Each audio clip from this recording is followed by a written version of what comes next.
Hello bachchon, let's see the question here. Question says that a well having diameter 14 meter has been dug 10 meter deep and the earth dug out is used to form an embankment of 3 meter wide around it. Find the height of the embankment.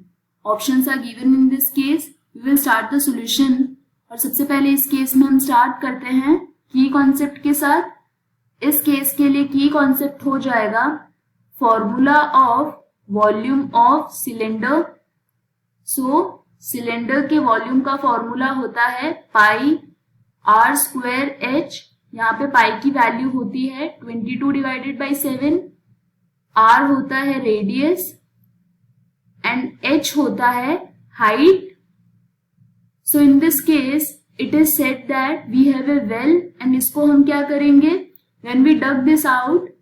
So what will happen, जो soil होगी उसी soil से हम एक embankment form करेंगे. So for this case हम सबसे पहले फाइंड आउट करते हैं यहाँ पे volume of soil that is dug out.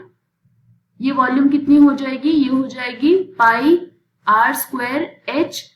इस केस के लिए यहाँ पे जो रेडियस है this will be equal to half of diameter, because इस केस के लिए वेल की डायमीटर गिवन है. डायमीटर है 14 metre. So 14 divided by 2 that is 7 metre here. And height और वी कैन से डेप्थ इस केस के लिए गिवन है 10 metre. So when we substitute ये हो जाएगा 22 divided by 7 multiplied by 7 square multiplied by 10 in this case. So this will be equal to 1540 meter cube. So from this we can say that volume of embankment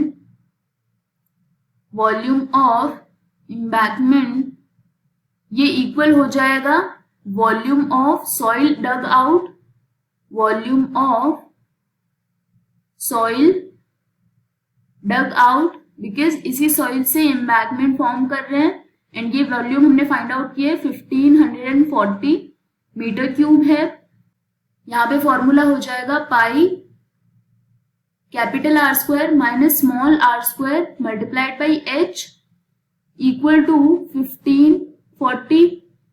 so small r इस case के लिए है 7 metre and capital R ये हो जाएगा radius जो given है well की प्लस विड्थ ऑफ एम्बैंकमेंट की विड्थ गिवन है इस केस के लिए that is 7 plus width given है 3. So this will be 10 metre. Value substitute करते हैं. ये हो जाएगा 22 divided by 7 multiplied by 10 whole square minus 7 whole square. और एच हमें फाइंड आउट करना है that is height of the embankment. ये हो जाएगा 1540. So from this h ये हो जाएगा 1540 multiplied by 7 divided by 22 and multiplied by ये हो जाएगा यहाँ पे 100 minus 49. So when we solve this यहाँ पे height आ जाएगी इस केस के लिए 9.61 meter. Therefore for this case जो height होगी embankment की this will be equal to 9.6 meter, which is option A in this case. This is the final answer. I hope you understood the explanation. All the best.